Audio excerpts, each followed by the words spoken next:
Assalamualaikum warahmatullahi wabarakatuh. Pertama-tama saya ingin mengucapkan syukur yang sebesar-besarnya kepada Allah Subhanahu wa taala karena dengan izin dan pertolongannya saya diberikan kesehatan, waktu serta kemudahan untuk menyelesaikan tugas video perkembangan diri ini. Saya juga ingin menyampaikan banyak-banyak terima kasih kepada dosen pengampu mata kuliah psikologi perkembangan anak yang telah memberikan kesempatan untuk membuat tugas ini. Bagi saya, tugas ini cukup istimewa karena membuat saya kembali melihat perjalanan perkembangan saya sejak dalam kandungan hingga masa anak-anak dan membantu saya memahami bagaimana teori perkembangan ternyata tampak dalam pengalaman hidup saya sendiri. Saya juga berterima kasih kepada teman-teman sekelas yang selalu menjadi tempat bertanya, berdiskusi, dan saling membantu selama proses pengerjaan tugas ini. Baiklah, pertama-tama izinkan saya memperkenalkan diri terlebih dahulu. Nama saya Andi Muhammad Faris Fahmi. Saya adalah mahasiswa program studi psikologi UNM angkatan 2025. Saya dari kelas C dengan NIM 25070150212. Saya lahir di Makassar pada tanggal 11 Juli 2006, tepatnya di Rumah Sakit Bersalin Siti Hadijah 3. Jadi saya ini merupakan anak bungsu dari 3 bersaudara. Kakak pertama saya itu perempuan, kakak kedua saya itu laki-laki, dan saya adalah anak laki-laki terakhir. Nah, dibandingkan kedua kakak saya memang tumbuh sebagai anak yang paling kecil dalam keluarga. Sehingga dari kecil saya banyak mendapatkan perhatian, bimbingan, dan contoh dari kakak-kakak saya. Hal ini membuat perkembangan saya sejak kecil ini cukup dipengaruhi oleh dinamika keluarga dan pola asuh kedua orang tua. Jadi melalui tugas ini, saya memiliki harapan besar agar saya bisa lebih memahami diri saya sendiri, terutama bagaimana proses perkembangan saya terbentuk dari tahun ke tahun. Saya ingin melihat bagaimana pengalaman hidup saya ternyata selaras dengan teori-teori perkembangan yang saya pelajari, dan semoga penjelasan ini juga bisa menjadi referensi bagi saya untuk terus memperbaiki diri ke depannya. Jadi, adapun sumber dan tantangan dalam mengumpulkan informasi ini. Jadi untuk menyusun penjelasan perkembangan diri saya mengumpulkan informasi terutama dari kedua orang tua saya, khususnya ibu yang masih mengingat detail tentang masa kehamilan, proses saya tumbuh, dan beberapa kebiasaan saya saat kecil. Ayah juga ikut memberikan tambahan cerita, terutama mengenai kebiasaan saya sebagai bayi dan bagaimana saya berinteraksi dengan kakak-kakak saya. Jadi dalam proses mengumpulkan informasi, ada pun beberapa tantangan yang saya rasakan. Salah satunya itu ada beberapa bagian perkembangan saya di masa kecil ini tidak sepenuhnya diingat secara detail oleh kedua orang tua saya karena waktu yang sudah cukup lama, dan saya juga harus menyesuaikan berbagai cerita dari ibu, ayah, dan kakak yang kadang berbeda versinya, sehingga saya perlu mencocokkan mana yang paling sesuai. Namun secara keseluruhan, proses ini sangat membantu saya memahami diri saya lebih baik. Saya juga bersyukur karena tugas video ini memberi saya kesempatan untuk mengenal diri saya lebih baik dengan menelusuri kembali cerita perkembangan pribadi. Jadi saya berharap saya dapat memahami bagaimana setiap tahap pertumbuhan membentuk diri saya saat ini. Selain itu, saya berharap penjelasan saya bisa memberikan gambaran yang jelas tentang bagaimana teori-teori perkembangan benar-benar tampak dalam kehidupan sehari-hari, terutama dalam perjalanan perkembangan saya sendiri. Jadi setelah memberikan pembukaan ini, saya akan mulai menjelaskan perkembangan saya dari tahap awal, yaitu masa prenatal.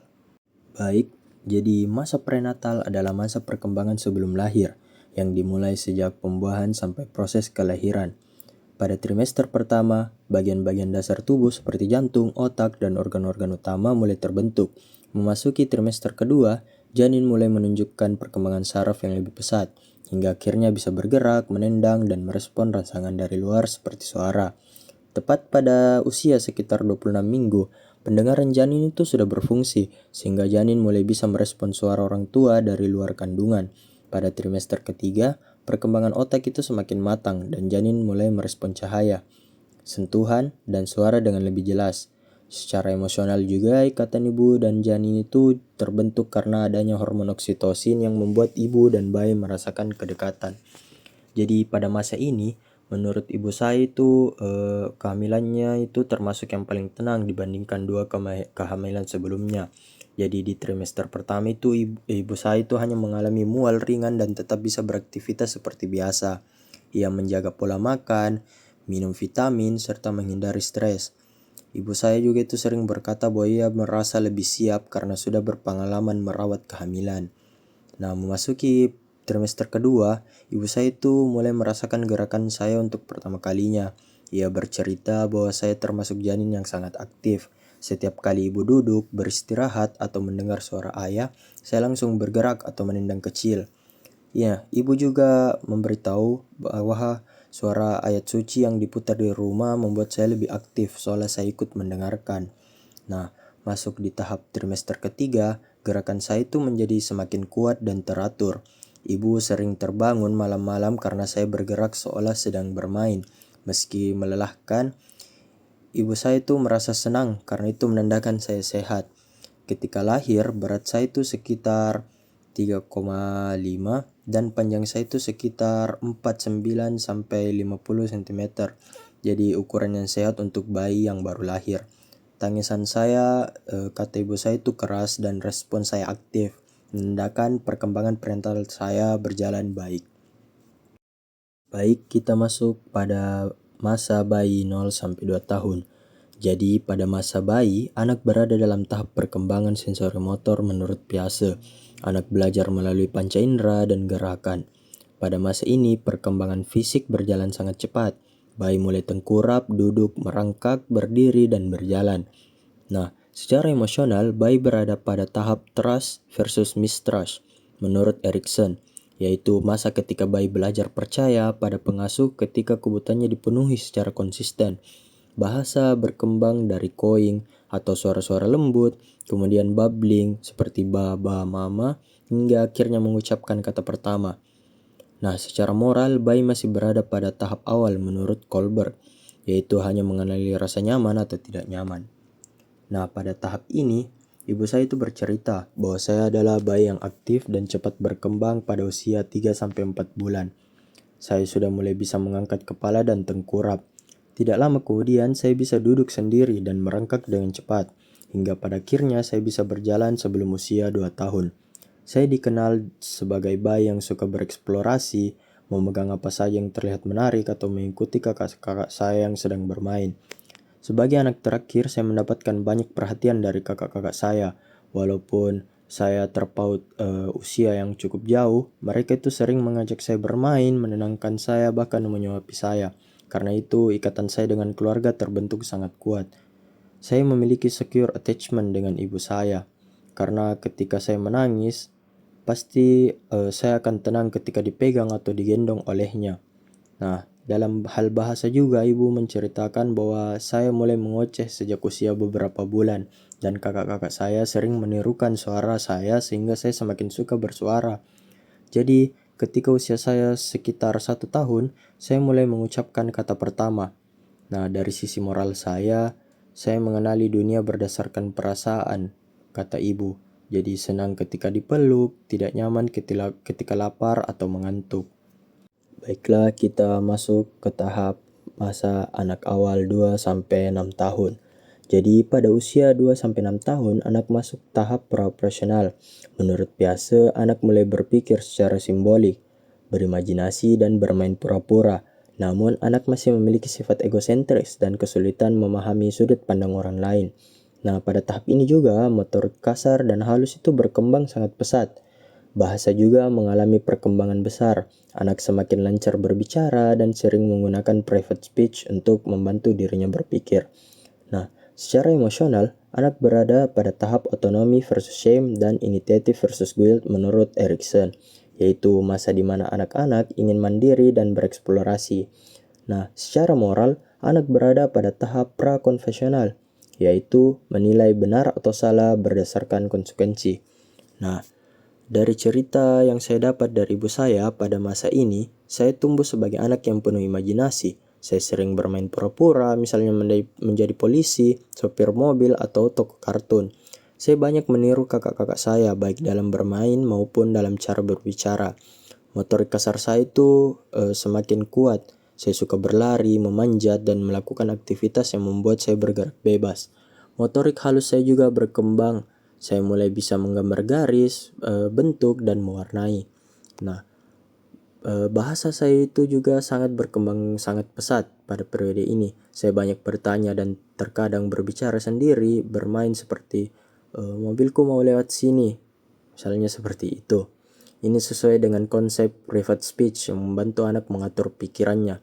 Nah, secara emosional saya juga itu mulai ingin melakukan semuanya sendiri, mulai memakai baju hingga makan sendiri, meskipun kadang masih meminta bantuan kakak.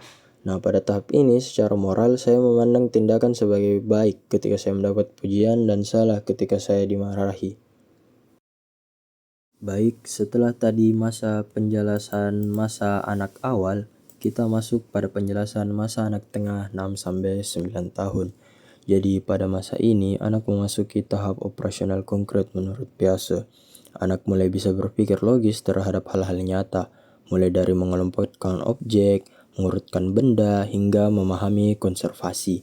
Jadi fisik anak berkembang stabil dan kemampuan motoriknya itu semakin baik.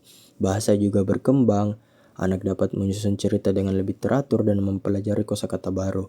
Secara emosional, anak berada pada tahap industry versus inferiority menurut Erikson, yaitu masa ketika anak ingin merasa mampu, berhasil, dan dihargai secara moral. Anak mulai memasuki tahap timbal balik menurut Colbert, berbuat baik agar diterima teman. Nah, menurut cerita ibu saya, pada tahap ini ketika saya memasuki sekolah dasar, saya mulai menunjukkan kemampuan berpikir yang lebih teratur. Saya bisa mengikuti perjalanan dengan baik seperti membaca, berhitung, dan memahami instruksi guru.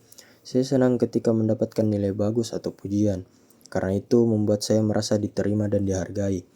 Nah, dalam perkembangan fisik, tubuh saya itu bertambah tinggi secara stabil setiap tahun. Saya suka bermain bola, lompat tali, atau berlari bersama teman-teman. Nah, motorik saya itu semakin baik dan saya bisa melakukan aktivitas fisik lebih lama tanpa cepat lelah. Dari sisi bahasa, saya mulai mampu menceritakan pengalaman saya di sekolah dengan runtut. Saya memiliki beberapa teman dekat dan mulai belajar bekerja sama. Sebagai anak terakhir juga, saya juga belajar banyak dari kakak-kakak saya, terutama dalam pelajaran dan kedisiplinan belajar.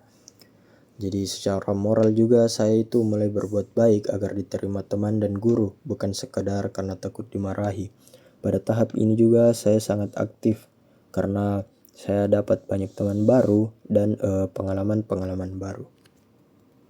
Baik, selanjutnya kita masuk pada penjelasan tahap masa anak akhir 10 sampai 12 tahun. Jadi pada tahap ini anak mulai memasuki pemikiran yang lebih maju sesuai dengan tahap akhir operasional konkret menuju tahap berikutnya menurut Piaget. Anak mulai memahami konsep abstrak sederhana seperti perbandingan dan kemungkinan. Nah, secara fisik juga anak mulai memasuki masa prapubertas. Secara emosional, anak masih berada pada tahap industri versus inferiority, namun perlahan mulai mencari identitas diri. Nah, di tahap ini juga moral masuk pada tahap konvensional, yaitu mematuhi aturan karena merasa itu benar, bukan hanya takut hukuman.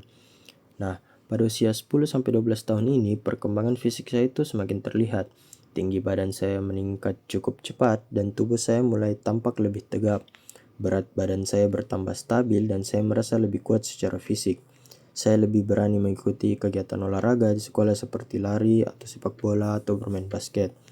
Nah, dalam perkembangan kognitif, saya mulai bisa belajar secara lebih teratur. Saya membuat catatan pelajaran, mengatur jadwal belajar, dan mulai memahami materi yang lebih abstrak seperti perbandingan dan pemecahan matematika. Saya juga mulai berpikir lebih kritis dan suka bertanya untuk memastikan saya benar-benar memahami sesuatu. Nah, secara emosional, saya mulai belajar memahami diri sendiri. Saya mulai mengetahui apa yang saya sukai, apa yang membuat saya nyaman, dan bagaimana saya ingin berperilaku di lingkungan. Nah, teman saya sebaya saya itu mulai berpengaruh besar. Saya belajar berkomunikasi dengan lebih baik, memahami sudut pandang orang lain, dan berusaha menjadi teman yang baik. Nah, dalam sisi moral, saya tidak hanya mengikuti aturan karena takut dimarahi, tetapi lebih karena saya merasa itu memang seharusnya dilakukan. Nah, saya juga itu mulai berpikir tentang konsekuensi jangka panjang dari tindakan saya dan ingin menjadi pribadi yang lebih bertanggung jawab. Jadi, adapun refleksi yang saya sudah buat setelah menelusuri kembali perjalanan perkembangan saya dari masa prenatal sampai masa anak akhir, saya menyadari bahwa perkembangan saya banyak dipengaruhi oleh lingkungan keluarga. Sebagai anak terakhir dari 3 bersaudara, saya mendapat banyak stimulasi dari kakak-kakak saya dan perhatian dari kedua orang tua saya. Jadi saya baru menyadari bahwa kebiasaan saya itu ingin mencoba hal baru, aktif bergerak, suka bertanya, dan cepat dekat dengan orang lain itu ternyata sudah terlihat sejak saya kecil. Saya juga menyadari bahwa proses yang saya alami itu tidak terjadi begitu saja, tapi muncul dari kombinasi faktor biologis, hubungan keluarga, dan pengalaman sehari-hari. Jadi membaca teori sambil mencocokkan dengan pengalaman diri membuat saya lebih memahami kenapa saya memiliki sifat tertentu sampai sekarang. Nah, dari semua teori perkembangan yang saya pelajari, menurut saya sendiri teori Erikson dan teori Piaget itu adalah yang paling bermakna bagi saya. Karena teori Erikson itu membuat saya memahami bahwa setiap tahap perkembangan memiliki tugas psikososialnya sendiri dan bagaimana hubungan saya dengan orang tua serta kakak sangat memengaruhi rasa percaya diri dan ketertarikan saya sekarang. Nah, sementara teori Piaget itu membantu saya melihat bagaimana cara saya berpikir berubah dari tahun ke tahun. Jadi dari sekedar bermain simbolik sampai mampu berpikir lebih logis di usia sekolah. Jadi melalui teori-teori ini saya melihat bahwa perkembangan manusia itu tidak acak, tetapi mengikuti pola-pola tertentu yang sebenarnya saya alami sendiri. Adapun beberapa daftar referensi atau daftar pustaka yang saya pakai dalam penjelasan ini sebagai berikut.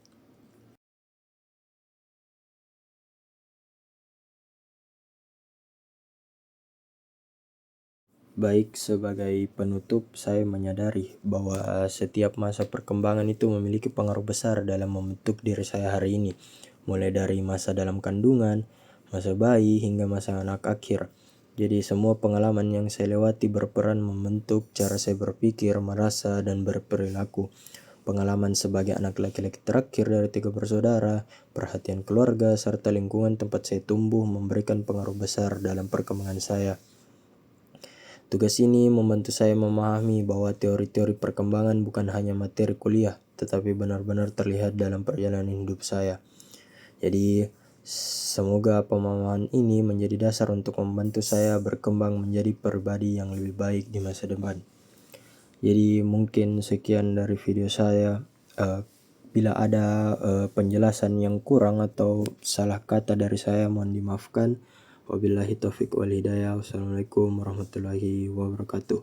Terima kasih.